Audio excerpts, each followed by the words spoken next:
philosophe et sociologue atypique Georg Simmel publie en 1900 à Berlin Une philosophie de l'argent. Il rédige également Une psychologie des femmes, Une philosophie du paysage et de l'aventure, un essai sur Rembrandt, Rodin, sur les acteurs, et en 1905 il publie Une philosophie de la mode. Il note le paradoxe de la mode qui exerce un empire exalté à un moment donné pour disparaître aussitôt.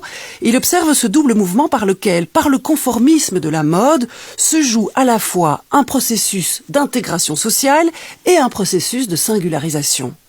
Que l'une de ces tendances manque, écrit-il, et le règne de la mode prendrait fin.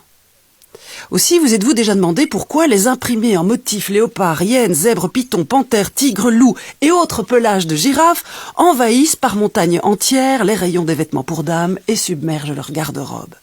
Que peut bien signifier, c'est vrai, cette passion virale pour les animaux de la jungle que l'on retrouve également sur des motifs de papier peint et sur des tissus d'ameublement allant du crapaud à la méridienne en passant par les bougies, les rideaux de douche, les coussins et les porte-savons. Ce n'est pas que le phénomène soit totalement neuf, les motifs léopards font partie des classiques chics indémodables, mais son extension des chaussures aux chaussettes, en passant par les nuisettes, les écharpes, les housses de couette et les pulls sont particulièrement spectaculaires cette saison dans l'industrie du prêt-à-porter.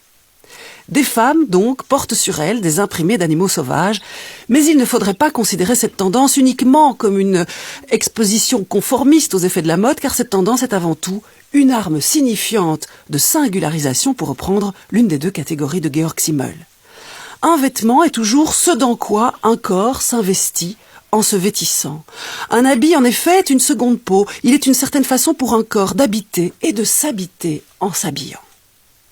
Sous le titre « Fierce », féroce, publié récemment dans une célèbre maison d'édition new-yorkaise dressant l'historique de l'imprimé léopard depuis le début du XXe siècle jusqu'aux années 80, l'activiste, photographe et performeuse Jo Weldon a expliqué que la vague en vogue des taches et des imprimés safari témoignait de la volonté des femmes de se démarquer en arborant des motifs qui, paradoxalement, dans le monde animal, servent aux prédateurs à se fondre dans leur environnement.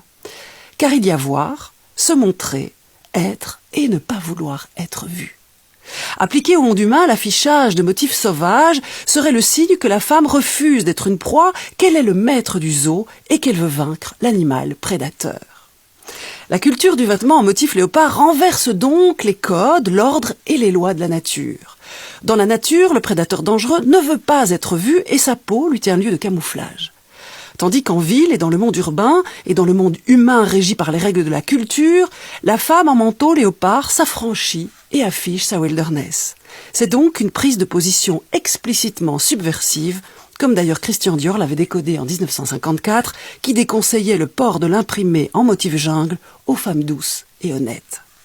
Aujourd'hui, le motif est devenu un classique, mais toujours, si l'on en pense, la tache du léopard sur sa peau nous renvoie à notre animalité et à notre possible sauvagerie, ce que le romancier Henry James a raconté dans une mystérieuse nouvelle en 1903, justement intitulée « La bête dans la jungle ». Ce qui est en cause dans le vêtement léopard, c'est le rapport entre l'humanité et l'animalité, entre la proie et le prédateur, entre les lois de la nature et les lois de la culture, entre la femme et l'homme, toujours saisis dans le fil tendu par les règles de la séduction. Mais qui de l'humain ou de l'animal est le plus sauvage? En quoi les lois humaines domptent-elles nos pulsions prédatrices? Et s'il existait des lois humaines elles-mêmes barbares? Hervé Bazin avait répondu à cette possibilité à l'appui de cette formule claire comme l'aube et subversive comme des taches d'un imprimé léopard sur un corps humain. Quand la loi redevient celle de la jungle, c'est un honneur que d'être déclaré hors la loi.